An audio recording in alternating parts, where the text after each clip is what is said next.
Hello, friends, and welcome to our Sunday teaching. My name is Venerable Tarpa. Before we begin, let's take a moment to appreciate our community gathered here today. Today, I feel fortunate to sit as a member of this kind community in the safety and security of like-minded friends, sharing this present moment with others dedicated to the cultivation of goodness. Today, I'm grateful for the direction and support that this community provides, a community worthy of my time and commitment, a community where my efforts have meaning, purpose, and are appreciated, a place to gain the knowledge and skills to improve my life, a family, a home, and a sanctuary for all of us seeking refuge from the storm. And let's remember, as conscientious practitioners, we must recognize our responsibility to the world, to strive to live skillfully while helping others to do the same, to strive to live in balance and harmony with nature and others, to strive to gain mastery over our minds and embody our true benevolent nature, to expend our hearts and minds, transcending our shared human limitations, to not intentionally harm sentient life or our planet, and to maturely accept and embrace the reality of our situation while striving to improve it. Again, welcome to our Sunday teaching. We love our Sunday teachings. Today we are continuing our exploration of the Buddhist concept of self. Oh, it's a doozy, isn't it? It's a big one. And we've been talking about self for the last 3 weeks, I think. And especially on how it's seen through a secular Buddhist view, which is not an easy thing to assert. But I hope everybody's enjoying the teachings, and I'm hoping everybody's starting to figure out who it is enjoying these teachings. Who isn't staring at that computer screen right now? What a question, right? So I wanted to talk about a couple things. One of them was, we've been teasing around this term and this idea of our collective conceptual construct. We'll call it the 3 C's from now on, our collective conceptual construct. And so, and this is something that's not inherently written in Buddhism, but nevertheless, you can't help but see it arising from the pages. They have a lot of different ways of talking about it, but nobody really comes out and calls it that. You could call it our Matrix, right? If you're a science fiction fan and you like those Matrix movies, it's really what it is. There really is a Matrix, and we really all do exist within it, or it's part of our reality, and it is a collective conceptual matrix. So let's explain what we mean by that. So now there's a lot of different views on how objective reality and subjective reality work together. So objective reality is the word for, oftentimes they'll use the word the natural, observable world, they'll call it, right? There's sticks and stones and mountains and stuff like that, motorcycles and buses, the world out there. Subjective reality is the world within our minds, right? This is the world that our mind interprets and understands and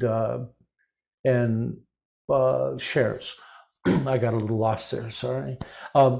So in my tradition, the Gelug school of Tibetan Buddhism, starting with the great Indian scholar Chandakirti and up to the great Tibetan philosopher Tsongkhapa, they came to what they would consider their final view of reality.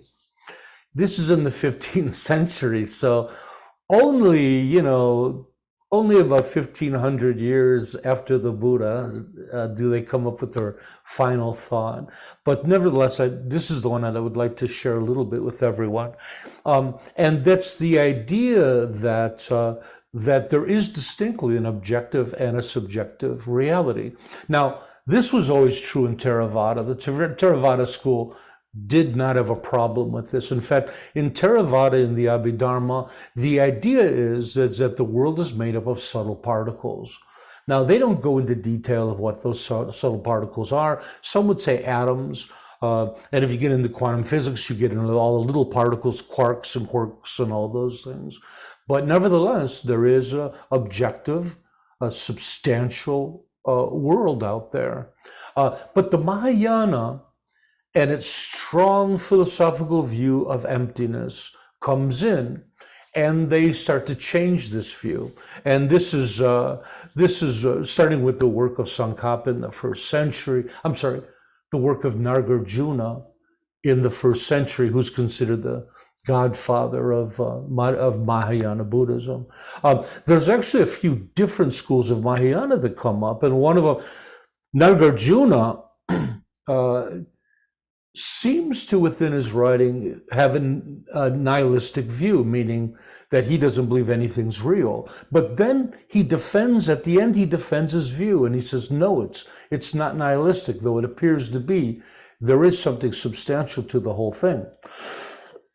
Excuse me.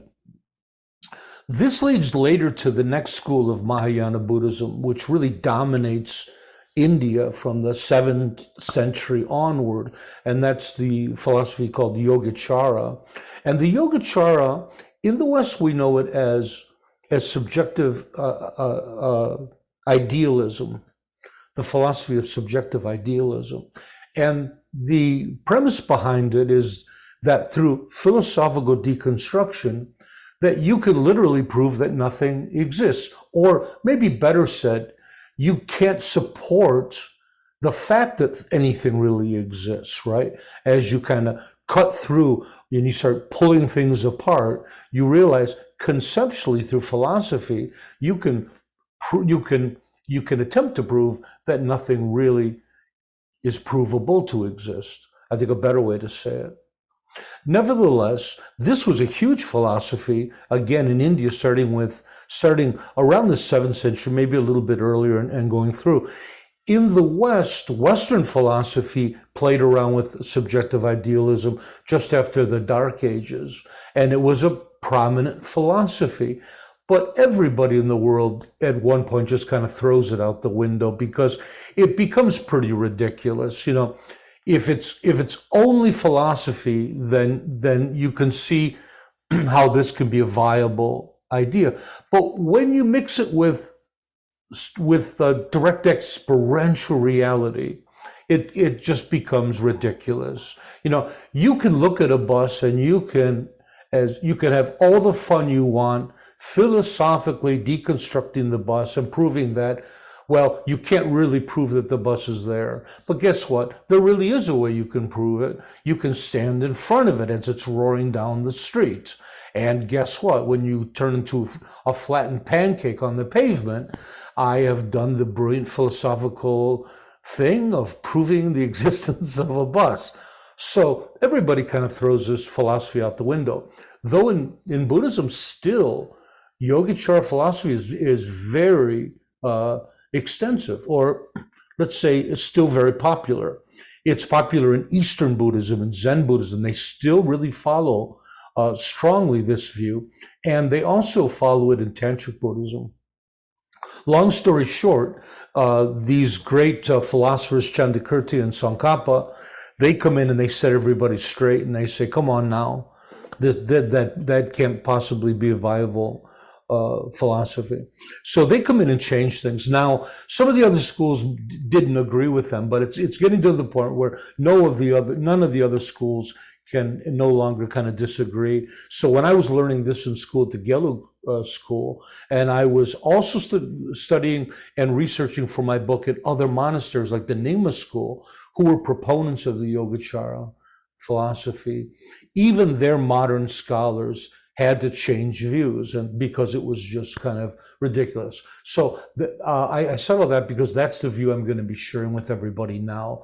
This modern Tibetan view, and what's funny is it kind of seems to go back and touches base more with the Theravada school as well. So with all of that said, we have an objective reality. There's no doubt about that, right?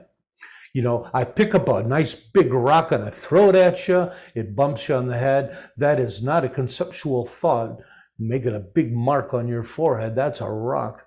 And then we have subjective reality. And our subjective reality is our interpretations of the world. It's all our senses. It's our thinking and what we think about the world, right? Now, this subjective reality for us is a collective conceptual construct. Collective because we didn't invent it. It was created. We learned it as children, right? The first thing you learn when you're a little kid, what do you learn? You learn the names of stuff, right? You get your little book, apple, tiger, orange, horse. That's what we do. We indoctrinate kids into the collective matrix. We teach them language. We teach them labels. And so this is why this is called a collective conceptual construct.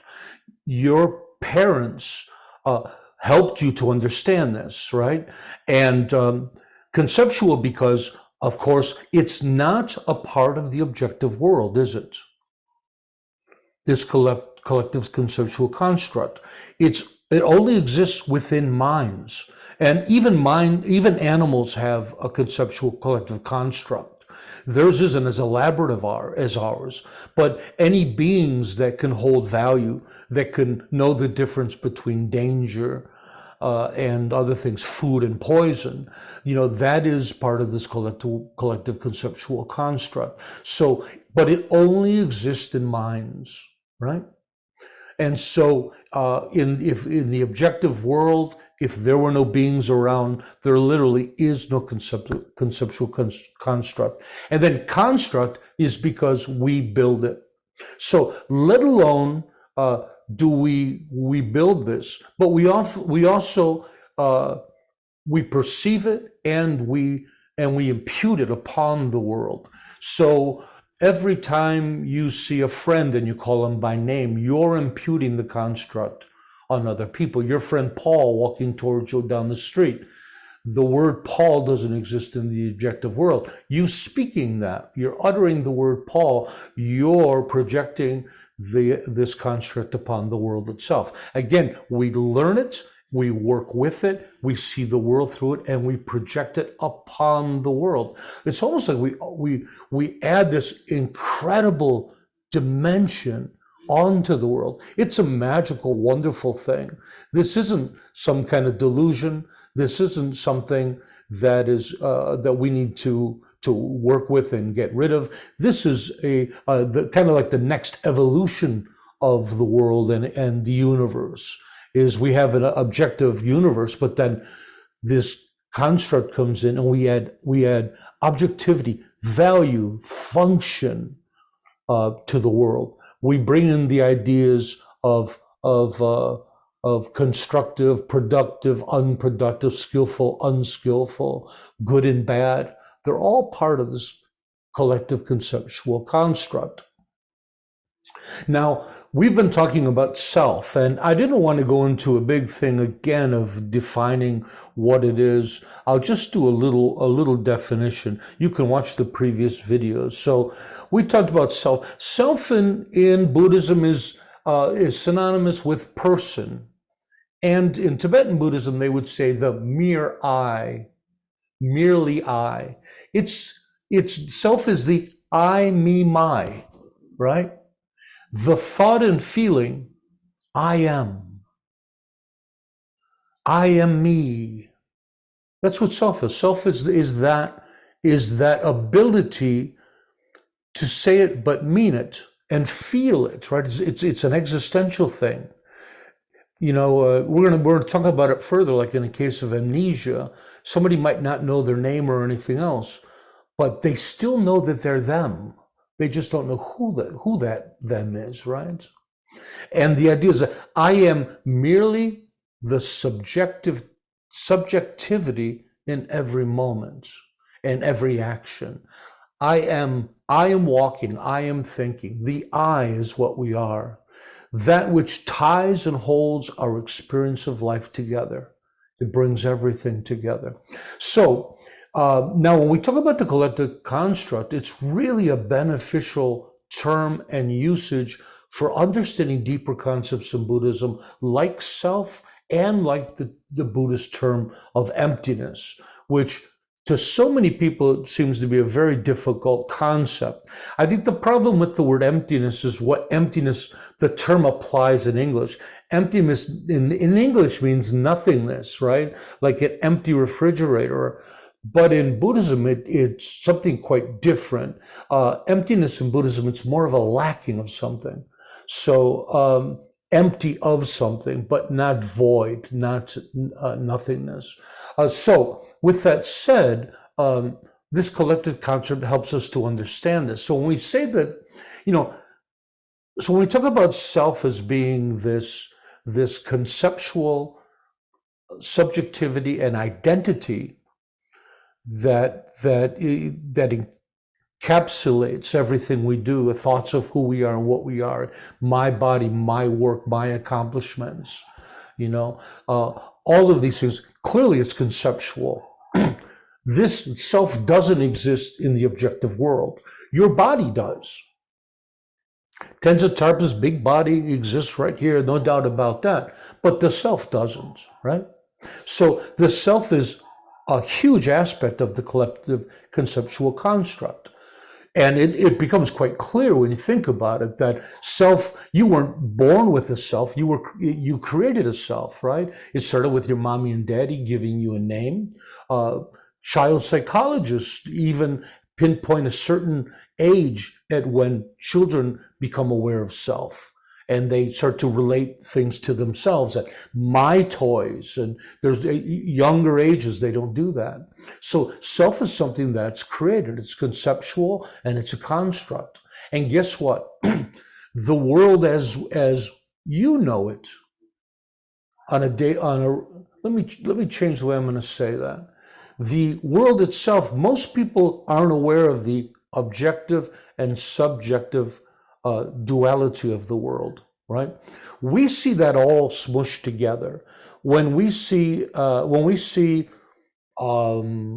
rock on a table, a book on a table, we don't see the objective material on the table and the conceptual understanding of that separately. To us, it's just one big thing, right?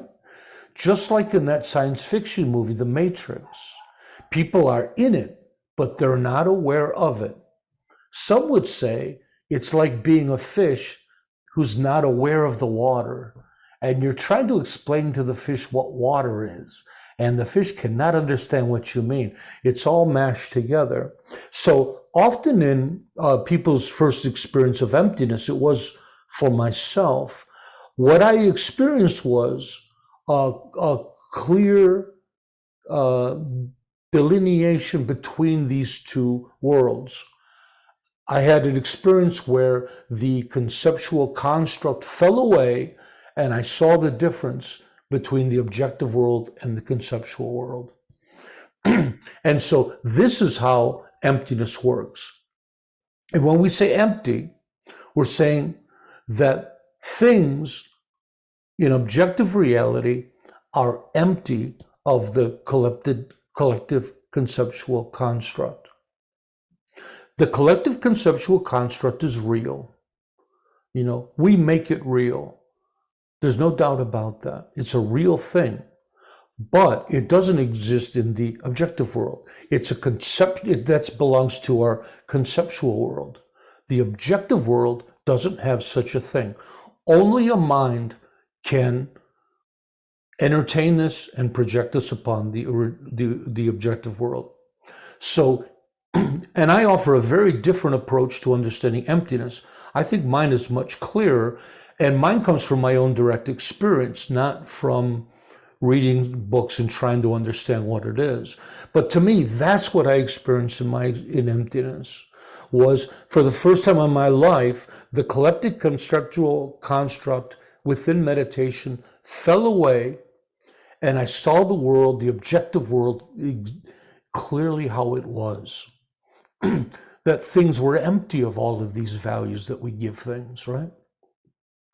So, nevertheless, I hope that this helps us to understand the difference between how self actually works. So although self is part of the collected conceptual construct, it doesn't exist in the objective world.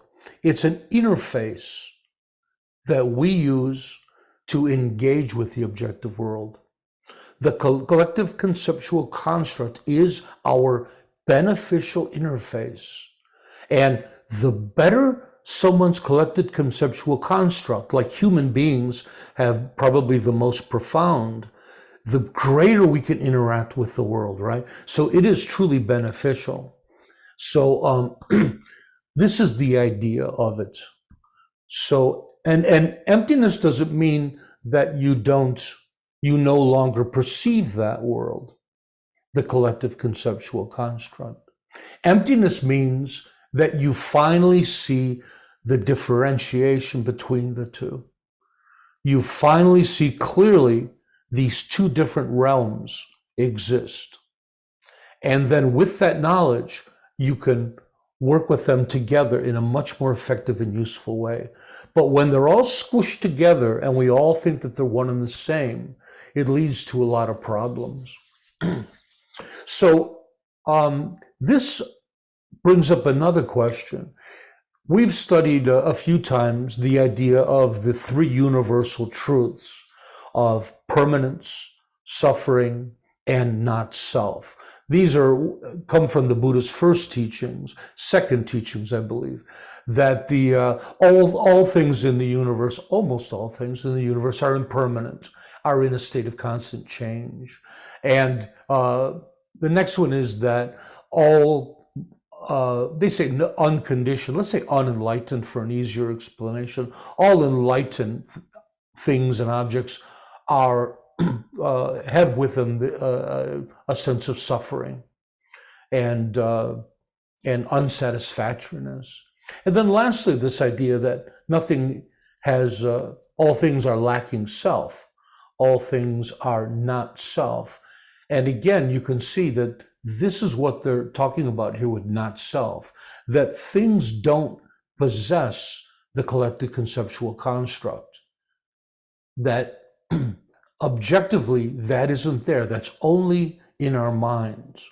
And so in the Nyingma school, they add one more to it, and they add nirvana is peace, right?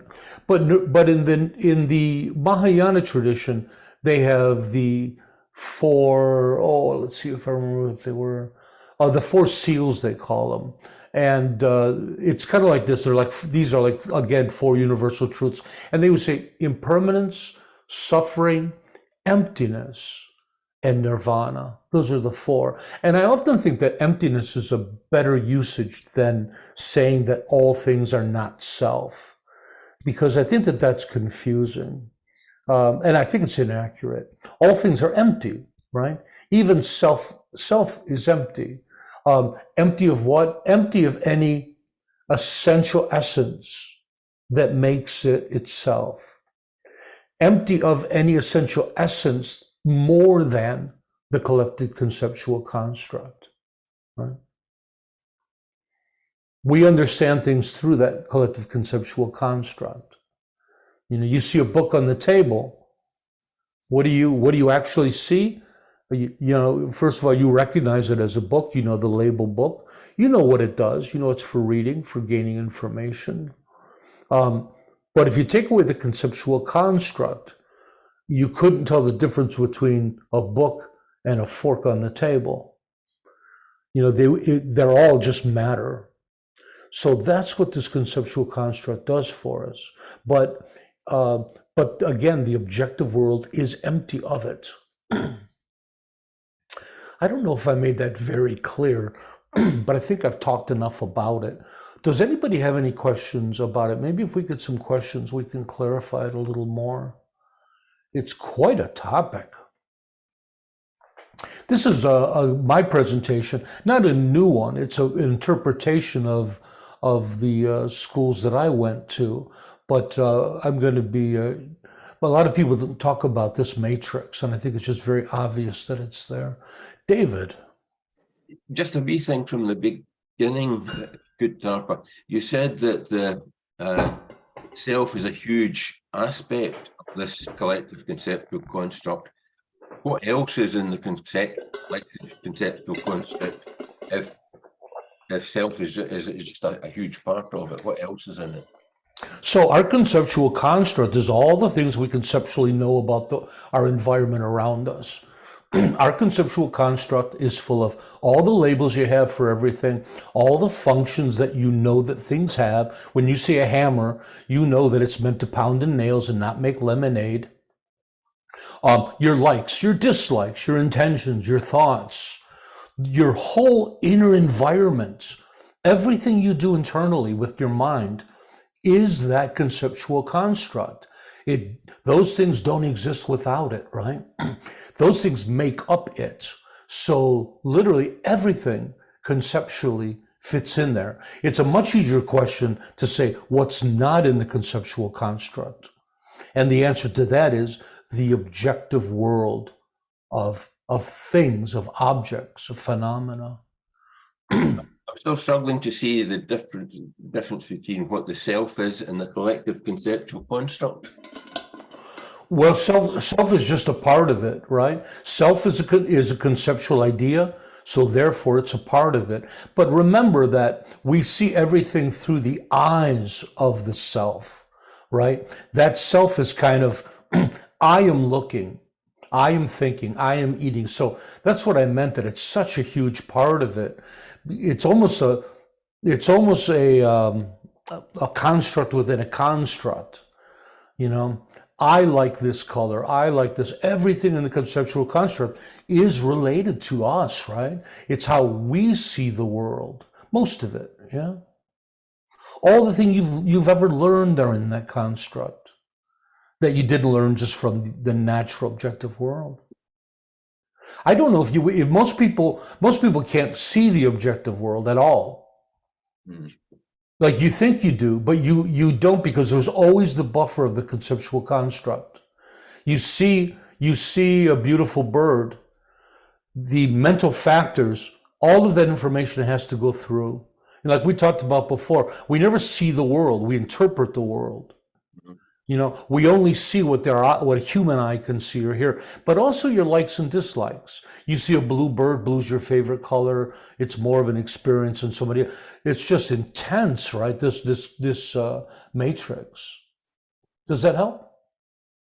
It gives me something to think about. Chew away, my dear friend. Catherine?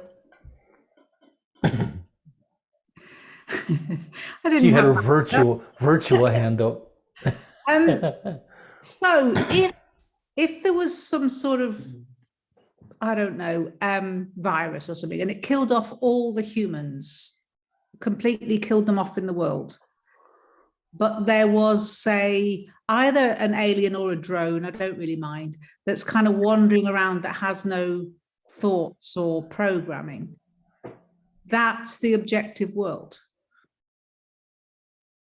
What would be there if there weren't humans interpreting it? Yeah, if a better way maybe to say it, if there was no sentient life, that would be the objective world. The thing about a drone or something, it's like, well, it gets into AI, and is AI real? But yeah, the conceptual world of minds only exists with sentient life. Of course, Buddhism doesn't believe in a universal consciousness. So yeah, we believe that without beings, there just wouldn't be a conceptual construct, but the objective world would be there. You'd have plants, you'd have other things.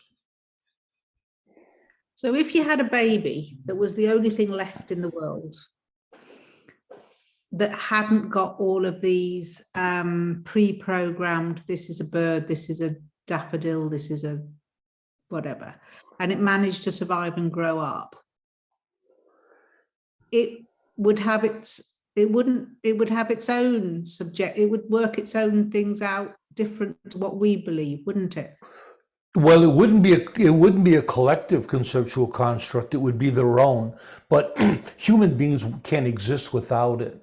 At a certain age, when they're young, they'd see themselves. They'd notice that when that that limb went into the fire, it was their hand that was burning.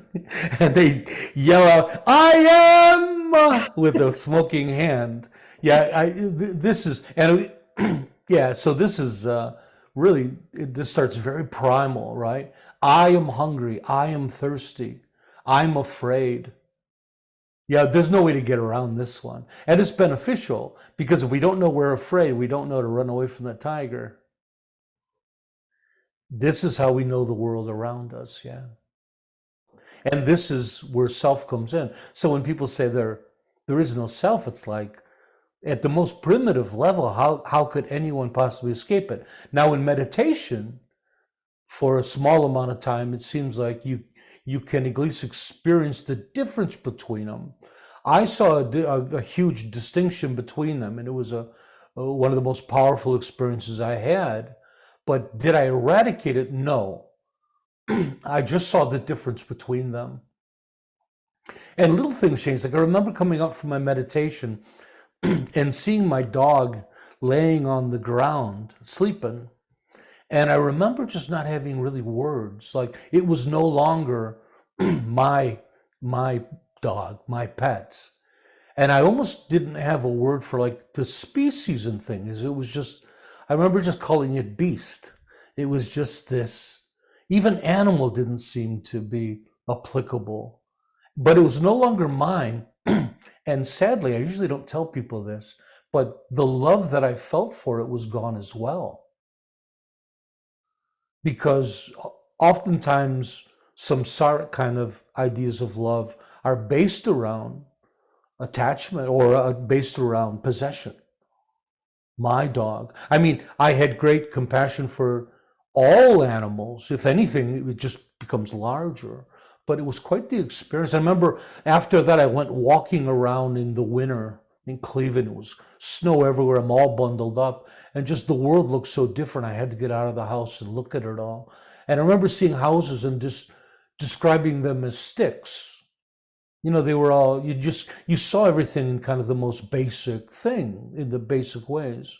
Again, these experiences are so hard to put into language because guess what? At the heart of our conceptual construct is language. Language does not exist in the objective world. Noise does.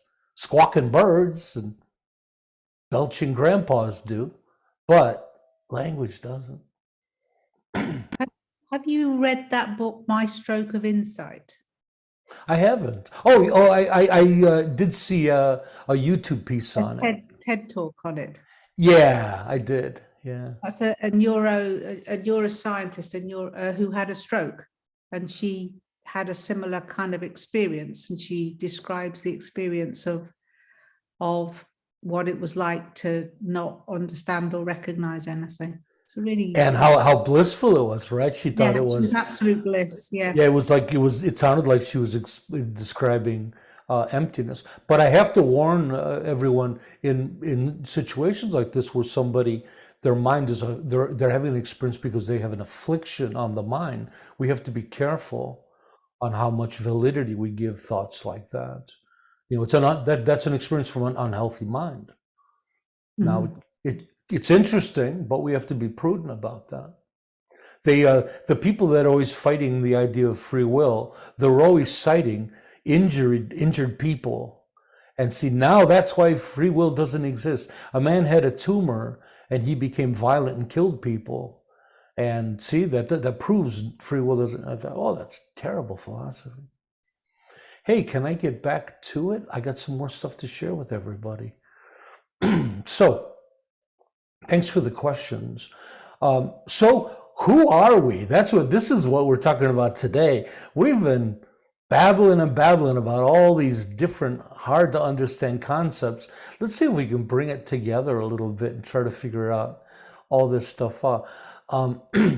And the idea, now we've been talking about self as that we are the self. And a lot of Buddhist schools, they say but are they true? Are we the self, right? It seems pretty good. Again, remember that we're defining self as person or mere I, the I, me, my, the thought and feeling I am me. the subjectivity of our experience in every moment, that which ties and holds the experience of life together. That self puts memory and time and things like that all together. It makes a coherent kind of sphere of experience that we call I. So we know that sphere of experience, that union exists, because we can, our memories, we can remember them in the right order. I'm gonna cough here, give me 1 second.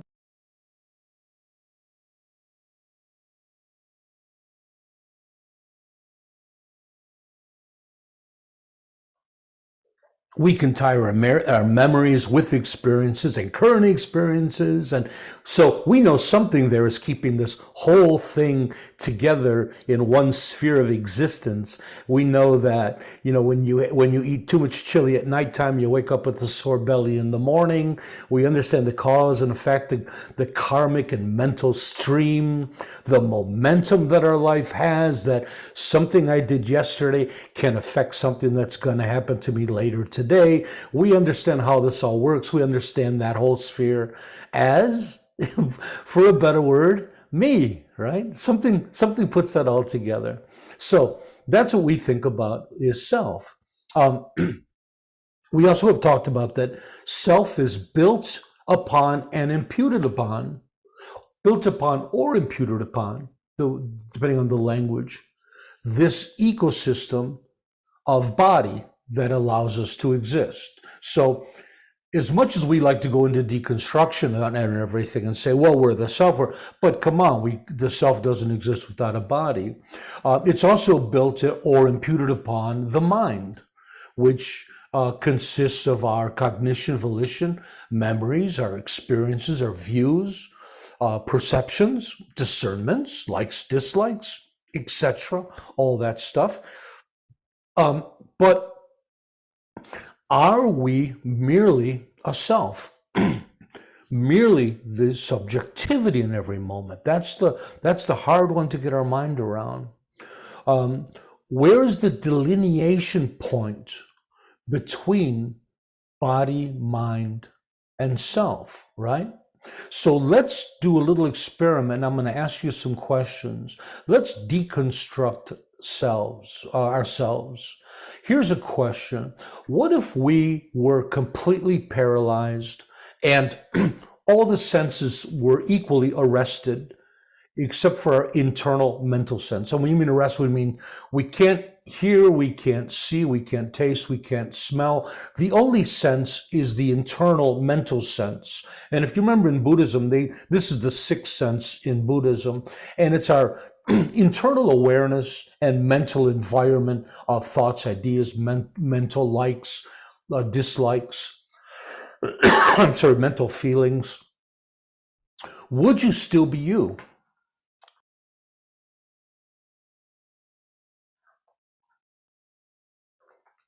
It's a fascinating question, right?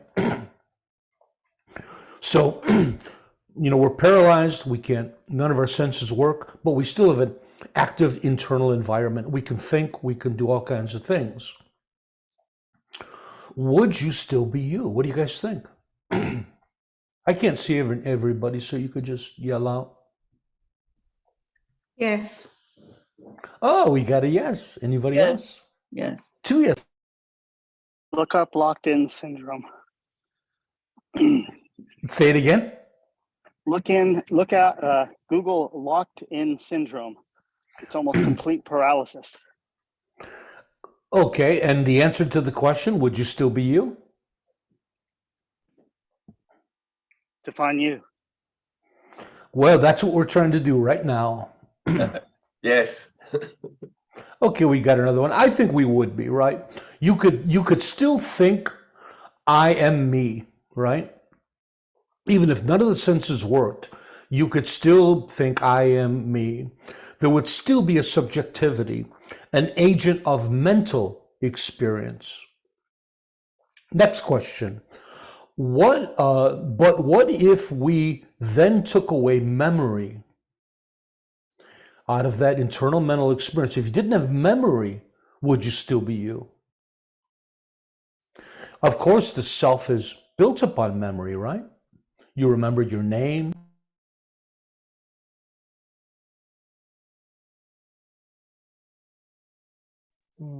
No. For those of you worried that I'm coughing, I only cough when I teach. There's something about this continuous speaking that irritates my throat a little bit. So I'm healthy besides that, so no worries. Without memory, you would not be you, huh? No, I mean, when you look at dementia and Alzheimer's, that's one of the things that, you know, the people find is that the partner or loved one, that they completely change. It's not them. They're, you know, they totally just change. And I think, and then they switch back to themselves again at times, depending on how bad. That's certainly, I remember my friend saying that about his father. Yes, but in the case of a person like that, dementia, or let's say full amnesia, they might not know their name or details about themselves, recognizing people in their lives, but they could still say, I am me. Would they still, I think even an Alzheimer's patient, you know, it's still them being frustrated. It's still them kicking you out of the room. It's still them saying, I don't remember my name. And I think this would be equally true of other mental impairments, like not being able to discern value, not being able to think, feel. I think all of these situations, the really question is, could they still have that thought, I am me? Fascinating, huh? I think even if a person had no sense of time or space, they would still be able to think or feel, I am me. I think this kind of transcends all these things. We can also have deep meditative experiences in which we feel that we are one with everything. It's talked about as egoless states or selfless states, in which the self seems to completely dissolve. But we would still say, think, or feel, I am one with everything. I felt one with everything, right? Even within that experience, it's still a subjective experience of perceiving, and that's I. I've experienced the state myself. It's lovely, but if you look deep enough at its core, it's profoundly reduced, but I don't think we ever lose that. And of course, when we come out of meditation, it's always me jumping off my cushion to tell everybody what an amazing experience that I had, right?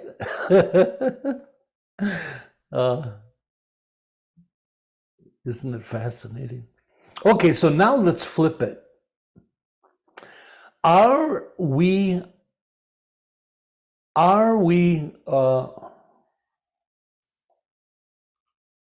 give me 1 second. Why did I write? I'm looking over my notes. Oh, I see. I just needed a comma to get the thought to come through. Are we ourselves with a body, but no mind or self? What do you guys think? Yes, no? Just yell them out. What do you think? Just a body, no mind or self. Are we ourselves? No. Okay. Thank you. Are we ourselves with a mind, but no body or self? It's like young Frankenstein, like a brain in a jar. So a brain would be a body. And of course, this is... Can you have a mind without a self? That's the question. Yeah. That's what we're leading towards. That's the next question. Yeah. Or are we ourselves with a self, but no body or mind? Yeah, you have to use your imagination because none of them are really possible. I mean, you could have a body without a mind or self, but the other ones, as far as we know it, we can't. But maybe, you know, with AI and we can plug our consciousness into a machine. So the idea here is that they're quite dependent. And I wanted to show you. I was really trying to get at this. Let me blow this up a little bit. I was really trying to get to this subtle line of demarcation between self and the aggregates. This is from my text, Tibetan Buddhist Essentials. So here, this big circle is the idea of self, right? What we assume to be the person or self, to be one's personality, likes, dislikes, one's thoughts, intentions, emotions, perceptions, and actions. Incorrectly, we assume these attributes to be the person or self. Those two terms are synonymous. Correctly, these attributes are aspects of the mental and physical aggregates, the mind and body, right? So this helps me to understand. For me, the hardest thing between the three, I understand why self isn't body, but mind, the difference between self and mind is the one that's really hard to understand, that I spend a lot of time thinking about. And what we need to do is, again, really define this subtle line of demarcation between the mind and the self. So again, the mind is all these things: personality, likes, dislikes, thoughts, intentions, emotions, attitudes, perceptions, and volition. It should be instead for the mind. So those are all mind. So most people confuse that with themselves, that that's what they are. So then when we say, well, what is self? Well, self is the subjectivity of those things, right? My personality, my likes, my dislikes, my thoughts, my intentions. Yeah. I wonder if this is becoming clearer or more confusing to everybody. Sorry to keep you awake, Gawa. I'll try to spice things up a little bit. Okay. No, I was just pondering. Oh, good. Okay, that's your pondering face. Okay. So to Tibetans, the self is, they say that the self isn't the body or mind, nor is it different, that they're all connected. The self cannot, clearly the self arises from the mind, right? The mind is that conceptuality, or I'm sorry, the mind are those cognitive abilities and cognitive resources that are needed to create self. So self is a product of the mind. Self is equally, in Tibetan Buddhism, they'd say, is a product of the body. Remember that Tibetan Buddhism doesn't see a difference between body and mind ultimately. They'll talk about them differently, but they don't get into the mind-body problem that the West has. They see them as interwoven.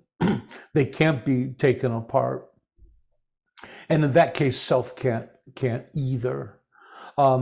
So in our present unenlightened state, it seems clear that the body and mind are essential requirements for a self to exist, no doubt about it. However, enlightened beings that have transcended rebirth, traditionally speaking, are said to no longer require a body or mind.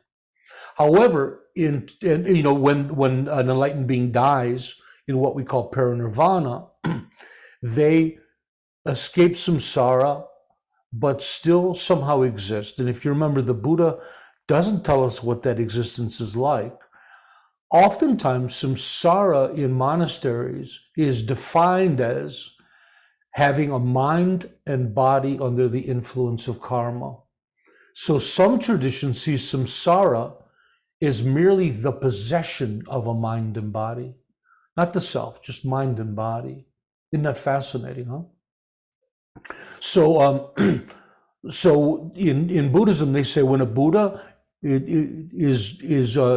passes away and he no longer is reborn, the way he exists is without a mind and body. But then Tantra comes in and says, well, there always is a mind and body, but it's very subtle.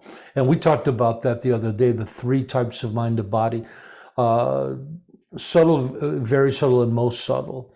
And so the very subtlest mind, mind and body exist as inseparable and and almost the same thing itself. But to say what they exist as is a mystery.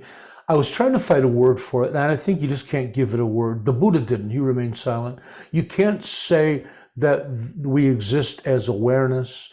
You can't say we exist as self. You can't say we exist as energy. You can't say we exist as consciousness. I think this one is truly just one that we don't want to answer. How does a Buddha exist after he passes away? You know, the Buddha isn't annihilated, but something happens there. Buddha in Tibetan Buddhism, they call it the clear light mind. This way of existing. So they exist as a mind, a clear light mind. So, and I want to wind this up here. So now at some point we, like the great Tsongkhapa advises, we can deconstruct all of these things. But just because we can deconstruct things doesn't mean that that's the way they exist. Once we've deconstructed them, we need to turn around and reconstruct them, right? The body and mind cannot be separated, right? So let's reconstruct that. Those are one thing. Self doesn't exist without either, nor is it different either. So we pull them apart to understand them, but body, mind, self are all one thing. They all exist together. Ultimately, the organism cannot exist separately. So the question remains, who are we, right? So Tibetan Buddhism, again, says, you are the mere I. You are the subjectivity within every moment. But again, you know, is that a proper way to say it? Because through reconstruction, we surely have to be more than that, don't we? I don't have the answer. I think that we're the organism, right? Because the organism doesn't function without a self. The organism doesn't function without a body. The organism doesn't function without a mind or any combination.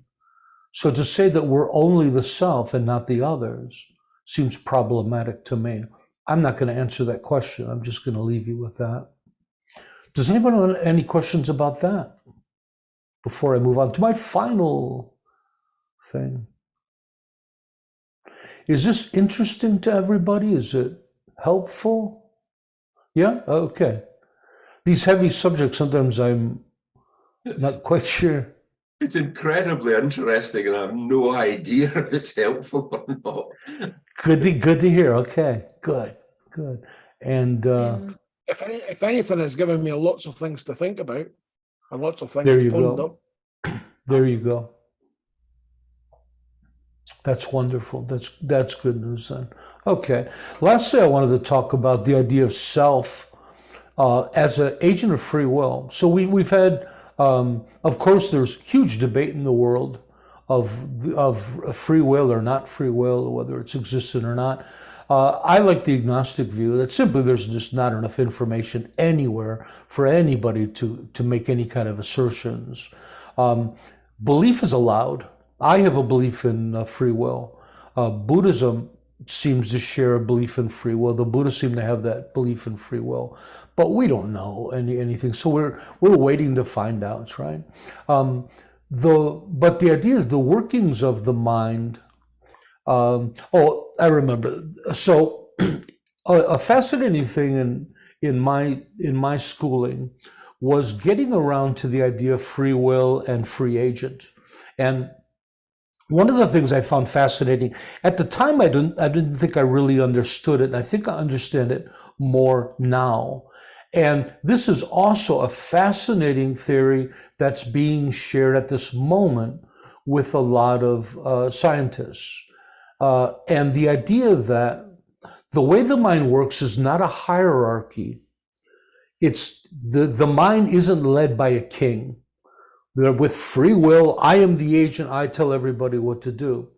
Instead, it works more like a council of ministers, right? Who take turns being in charge. Our will is co-opted and shared by different aspects and parts of the mind at different times. And so now you might say, well, what do you mean by ministers? Well, let's give each minister a task. So we could have a minister of emotion. And when the minister of emotion takes over, it's when our emotions take over and we can't control them, right? Our will is taken away from us and our emotions are now in charge. Like you could think blind jealousy would be one. Things like that where we seem to lose will, right, to our emotions that are so powerful. Another one is reasoning. Now, reasoning is kind of the other side of it. It's when we seem to have enough of a will. Didn't say free will, I'm just talking about will to overcome our emotions and to be act in a logical way. We seem to have a level of control, right? So reasoning could be our next minister. Our next minister is self-preservation. That's a big one, right? That's one where sometimes it doesn't matter your intentions. I want to help, I want to help, I want to help, but your body does not let you jump off the bridge to save the puppy. Self-preservation takes away the will from you. Another fascinating one, how about procreation? How many people, right, where our genitals seem to take away all the will and do whatever they want, and then after they're finished, we're left with the consequences, right? So much procreation seems to have its own mind. In fact, many people make jokes about that, right? Many comedians talk about having different minds in the body. Fight and flight response is another one. Here's another minister. So, there are certain times where no matter how rational you are, fight or flight response can be so strong, and not necessarily in the wild, but even in the office, we still have these fight and flight responses. They can be so strong that they just take over and we can't control ourselves. The experience often feels like, for me, it's like being kidnapped, right? And for me, procreation is the best example. As a celibate monk, I started to realize how that the act of procreation, with all the hormones and all the pheromones and all these other things going on, it seems like my animal will or my genetic will, gene will, whatever we want to call it, has this ability of kidnapping people. Your sense of procreation kidnaps us and says, no, this is what you want. This is what you want to do. When we go into puberty, there's never an age when we decide, oh, today I'm going to start being interested in these types of people. That never happens. This is something that happens automatically. We're kind of, in a sense, we're forced into it, where our will is kidnapped. And then this occupies a huge part of our lives. But it's such a impressive kidnapping that we actually think that we want it, right? This is the monastic idea of procreation, right? Oh, I don't call it a kidnapping, I call it a hijacking, right? It's a hijacking of our will. So this I always thought was a fascinating thing. And then the other day on YouTube, I saw a video of a scientist talking about this idea of the king and the ministers, right? And I never heard it outside of Buddhism before, but it seems to be a very popular view nowadays, that different parts of the mind take turns using the mind's resources. Maybe we call that will. Anyways, I thought that was really fascinating. That's about what I wanted to share today. Anybody want to comment on it?